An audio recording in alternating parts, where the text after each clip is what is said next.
Valentine raced to 120. These are the directions, boys and girls. Set the race to 100 chart on the table or floor. This is your chart that you'll be using.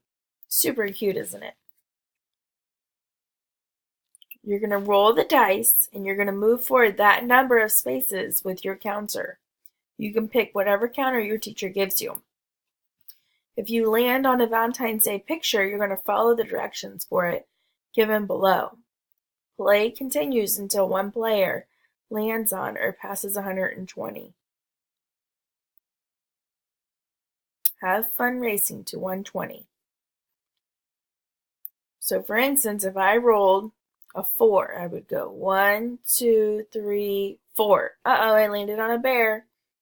Let's see what the bear means.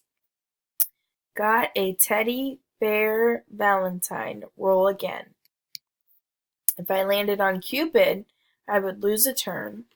If I landed on a envelope, I would go ahead 10 spaces.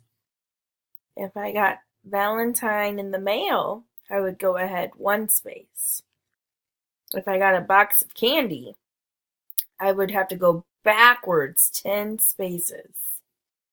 If I got a little girl, I would just go back 1 space. Hope you guys have fun playing.